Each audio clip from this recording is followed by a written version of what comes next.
प्यारे स्टूडेंट्स, तो आपका बहुत बहुत स्वागत है आपके अपने चैनल सक्सेस दृष्टि पे।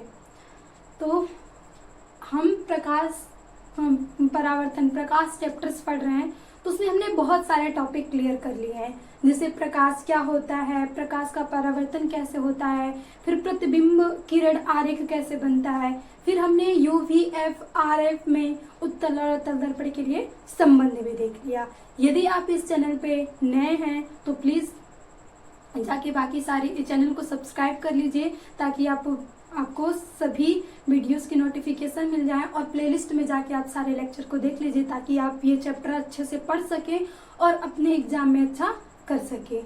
अब देखिए, धीरे धीरे आपका डेली बाय डेली एक एक दिन कम हो रहा है, तो आप अपने दिमाग में वो जो कल नाम का वायरस के अभी इतना टाइम है, इस वायरस को निकालिए और आप अपनी पढ़ाई अगर अभी से नहीं स्टार्ट किए, अभी तक आप सोच रहे हैं कि अभी तो बहुत टाइम है, तो प्लीज़ अब आप सोचिए कि आपके पास बिल्कुल भी टाइम नहीं है, बस हमें पढ़ना ही पढ़ना है। तो आप अपनी पढ़ाई अगर अब से भी स्टार्ट करते हैं तो कुछ बेहतर करने की अभी बहुत भी अवसर मिल सकते हैं आपको। तो आइए आज हम देखते हैं कि लीनियर मैग्निफिकेशन यानी मिरर से जो गोलीय दर्पण होता है, वो उससे हम देखेंगे कि रेखीय आवर्धन प्रतिबिंब का कैसे होता है। तो सबसे पहले हमें ये समझना कि आखिर रेखीय आवर्धन होता क्या है। तो आइए हम देखते हैं कि आखिर रेखीय आवर्धन पूछ दे क्या होता है, तो हम कैसे उसको डिफाइन करेंगे। तो यहाँ से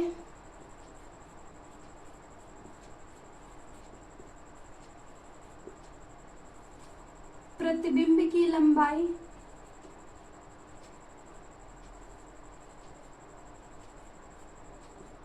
तथा वस्तु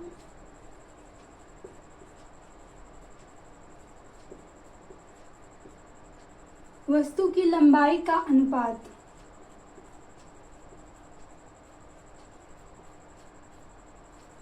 क्या कहलाता है? रेखीय आवर्धन कहलाता है। यहाँ से रेखीय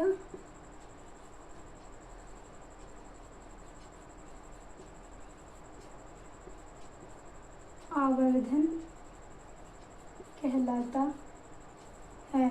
ये हो गई हमारी डिफिनेशन। अगर यहाँ से डिफिनेशन पूछा जाए तो हम कह सकते हैं कि प्रतिबिंब की लंबाई का अनुपात और वस्तु के प्रतिबिंब की लंबाई तथा वस्तु के लंबाई का अनुपात जो होता है, उसे हम रेखीय आवर्धन कहते हैं। और इसे हम स्मॉल m से प्रदर्शित करते हैं। यानी अगर हम लिखें तो m = I/O ये होता है, और यहाँ से = -V/U भी होता है। अब ये कैसे होता है, इसको हम सिद्ध भी कर लेंगे प्रतिबिंब बना के। तो यही हमें सिद्ध करना है, यही होता है हमारा रेखीय आवर्धन। अगर आपसे कोई भी रेखीय आवर्धन पूछे तो जनरली अभी हम डेरिवेशन कर लेंगे, ताकि ये चीज़ें कैसे आई हैं वो भी क्लियर हो जाएगा। क्योंकि एक बार हम अगर डेरिवेशन कर लेते हैं तो चीज़ें कैसे हो रही हैं, कैसे प्रतिबिंब बन रहा है, तो हम देख लेते हैं कि हाँ ऐसे होता है। तब हमें ये फार्मूला अगर हमें रटने की फिर आवश्यकता नहीं पड़ेगी, वहाँ से हम देख लेंगे कि हाँ ये कैसे कैसे सिद्ध हुआ है। तो अभी हम डेरिवेशन देख लेते हैं, और बाकी आपको इस फार्मूले का यूज करके जितने भी न्यूमेरिकल्स आएंगे, आंकिक प्रश्न है, उसको लगाना है यहाँ से।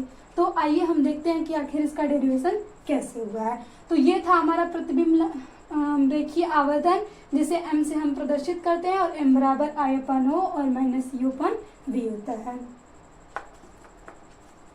अब इसी को अगर हमें सिद्ध करना है तो सबसे पहले एक हम फिगर बनाएंगे।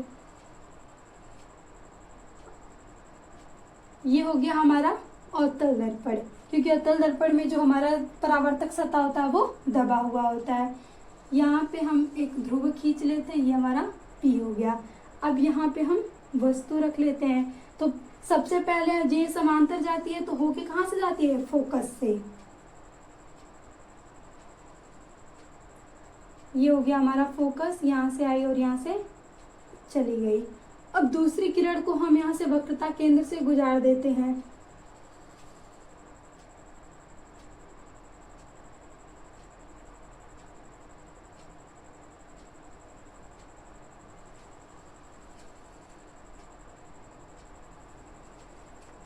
थोड़ा सा इसका फिगर बड़ा बनाते हैं।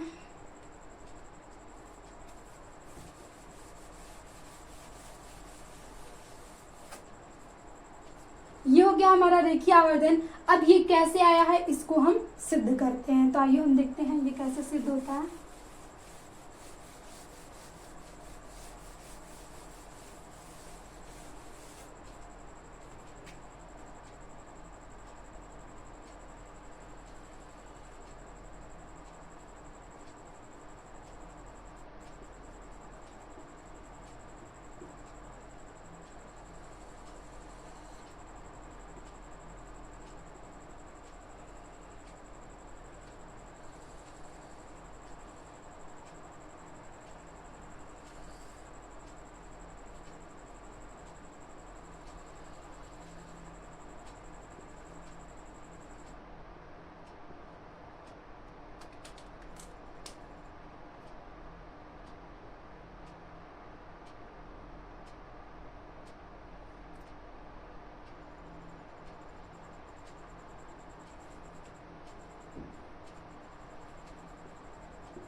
ये हो गया हमारा फिगर। हमने एक वस्तु ली है और दूरी पे जिसका नाम है ए एंड बी, और जहां भी प्रतिबिंब एक दूसरे को काटती है, वहां जहां भी ये जो रेखाएं हैं प्रकाश की किरण एक दूसरे को कट करती है, वहीं पे हमारा प्रतिबिंब बनता है। तो सबसे पहला रूल, जब समांतर गई तो वो फोकस से होके चली आई। अब दूसरी किरण जब वक्रता केंद्र से जाती है तो पुनः उसी मार्ग में लौट जाती है। तो देखिए ये कट कहाँ पे हुआ, यहाँ पे इसने कट किया, यानी जो हमारा यहाँ पे प्रतिबिंब बनेगा बी डैश ए डैश बनेगा। और ये नियम पूरा आप लोग को पता होगा कि आखिर हमने यहाँ पे बी डैश ए डैश क्यों लिखा है, अगर आपने रेगुलर क्लास ली है तो। अगर नहीं ली है तो हम यहाँ से बता दें कि ये हमारा अवतल दर्पण है। अवतल दर्पण के सामने जो भी प्रतिबिंब बनती है तो इन्वर्ट बनती है, यहाँ से मतलब उल्टा बनती है। अब देखिए अगर ये चीजें हम सिद्ध कर लेते हैं ना, तो लीनियर मैग्निफिकेशन से हम ये जो प्रतिबिंब मतलब कैसा है न्यूमेरिकल्स द्वारा बता सकते हैं। फिर हमें ये फिगर बनाने की जरूरत नहीं होगी, इसीलिए हम इतना मतलब लीनियर मैग्निफिकेशन को फोर्स कर रहे हैं पढ़ने के लिए, क्योंकि अब हम बार बार तो फिगर बना के देखने नहीं जाएंगे कि आखिर मतलब याद भी हमें नहीं रह सकता कि प्रतिबिंब उल्टा बनेगा या सीधा बनेगा। अब हम ये नहीं ना वहां पे देगा, तो वहां से अगर हमें केवल मैग्निफिकेशन दे देगा कि हाँ इतनी मैग्निफिकेशन है, तो हमें उससे बताना होगा कि आखिर ये प्रतिबिंब वास्तविक बना है कि उल्टा मतलब आभासी बना है। तो उस मैग्निफिकेशन से ही हम पता करेंगे। तो एक बार पहले हम सिद्ध तो कर लें कि आखिर मैग्निफिकेशन कैसे आया है। तो आइए हम इसी फिगर से सिद्ध कर लेते हैं कि हमारा मैग्निफिकेशन कैसे आया है। इसमें आपको दो त्रिभुज में लेना है। चित्र से आप पूरी रचना कर लीजिए कि हमने एक अवतल दर्पण M1 और M2 लिया है, जिसका ध्रुव P है और ये मुख्य अक्ष है, फोकस F है, वक्रता केंद्र C है, और ध्रुव तथा अनंत के बीच में हमने एक वस्तु रखी है जिसका प्रतिबिंब वक्रता केंद्र फोकस के बीच में बना है, और वक्रता केंद्र ध्रुव के बीच बना है। अब यहाँ से हम जब डेरिवेशन करेंगे तो लिखेंगे चित्र से। अब आपको सिंपली कुछ नहीं, दो त्रिभुज में यहाँ से लेना है। ये देखिए ये कोण और ये कोण, ये हमारी आपतित किरण है और ये हमारी परावर्तित किरण है, ऐसे मान ले रहे मतलब आई है। ये भी देखिए यहीं पे कट कर रही है, तुम्हें पता अगर ये थीटा है तो ये भी हमारा थीटा ही होगा। तो हम लेंगे ए बी पी में त्रिभुज ए बी पी और त्रिभुज B dash A dash P में, या तो ऐसे ले लीजिए A dash B dash and P में। अब हमने दो त्रिभुज ले लिया तो हमें दो कोण बराबर करना होगा ताकि हम भुजा को क्या कर सके, बराबर कर सके। तो ये देखिए यहाँ पे ये भी 90 डिग्री है और यहाँ पे हमारा 90 डिग्री ये भी है। तो यहाँ से हम कर सकते हैं कि कोण ए बी पी बराबर कोण ए डैश बी डैश पी के, और ये किससे है 90 डिग्री से है, क्योंकि जो हमारा बी और बी डैश वो 90 डिग्री है, इसलिए ये दोनों बराबर है। अब हम दूसरा लेते हैं तो देखिए इस त्रिभुज में हमारा जो P और इस वाले त्रिभुज में P है, और ये आपतन कोण है और ये परावर्तन कोण है, तो दोनों एक दूसरे के क्या होंगे, बराबर होंगे। तो अगेन हम लिखेंगे कोण ए पी बी बराबर कोण ए डैश पी डैश नहीं पी बी डैश, और ये हमारा परावर्तन के नियम से।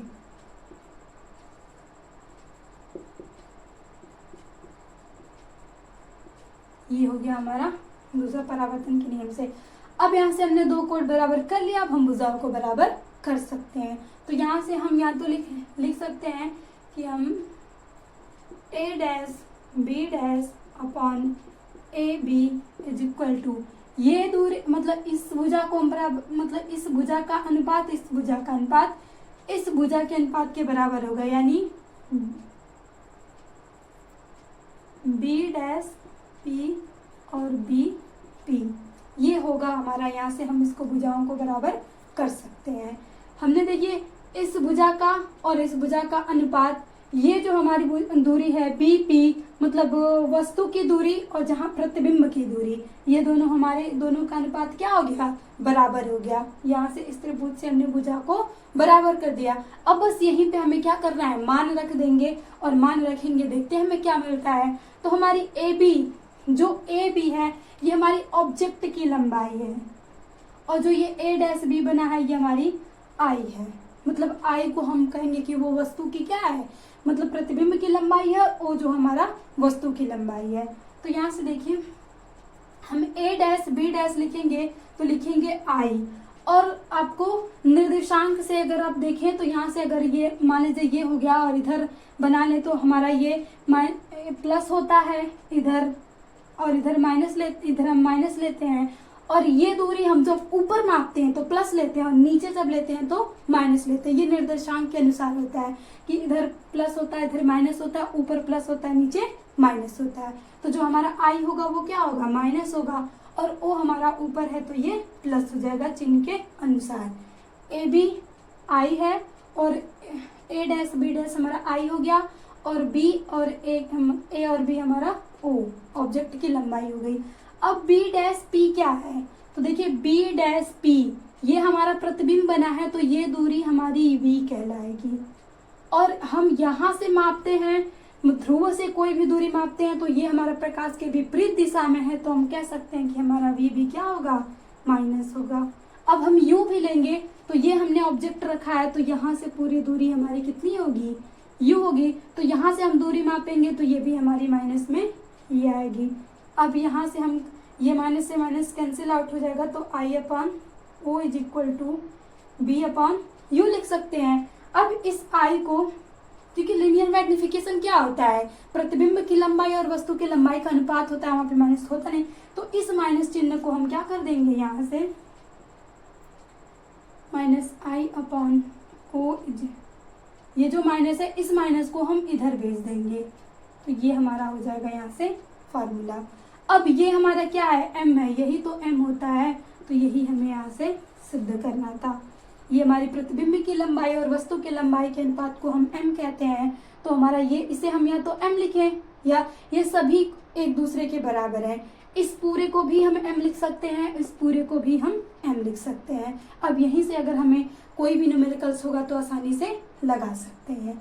हमें प्रतिबिंब की लंबाई दे दे, वस्तु की लंबाई दे दे, तो हम वहाँ से रेखीय आवर्धन निकाल लेंगे। अगर हमें ये दोनों नहीं देता है और हमें यू भी दे देता है और तब पूछता है कि यहाँ से रेखीय आवर्धन बताइए, तब भी हम यहाँ से आसानी से रेखीय आवर्धन बता सकते हैं। तो इसीलिए ये इतना इम्पोर्टेंट था। अब देखिए लीनियर मैग्निफिकेशंस के कुछ विशेष स्थितियां होती हैं कि आखिर हम ये जो मान आए उसी से बता सके कि प्रतिबिंब कैसा है। तो देखिए जब भी जो हमारा m होगा वो माइनस होगा तो प्रतिबिंब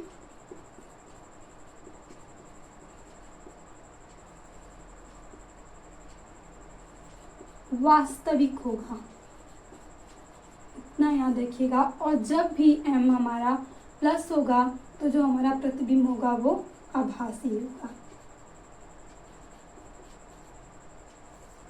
ये हो गई कंडीशन। अगर दूसरी कंडीशन देखें, अगर हमारा I बराबर है O के, तो हम जो हमारा प्रतिबिंब होगा यहाँ से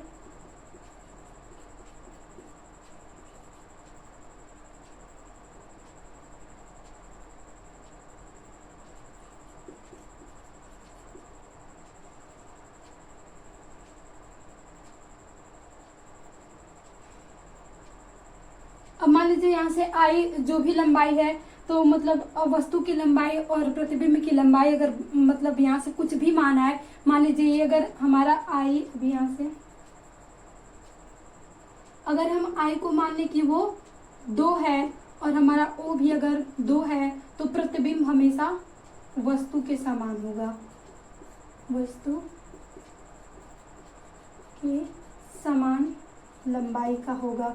अगर दोनों हमारा आई और ओ अगर ऐसा सवाल दे दे कि जो प्रतिबिंब की लंबाई है वो भी 2 मीटर है और जो हमारी वस्तु की लंबाई है वो भी 2 मीटर है, तो यहाँ से हम बता सकते हैं कि जो प्रतिबिंब मतलब एक तो सवाल में ही पता चल गया कि दोनों हमारा क्या है, बराबर ही है। यहाँ से कि जो हमारे दोनों यहाँ से बराबर है। अगर मान लीजिए ऐसे क्वेश्चन दे देता है यहाँ से कि जो हमारा m है उसका मान 1 हो, अगर हमारा, ये हो गई दूसरी कंडीशन।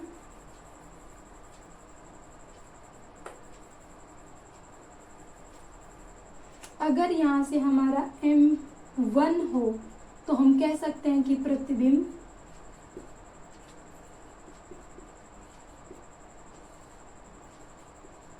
वस्तु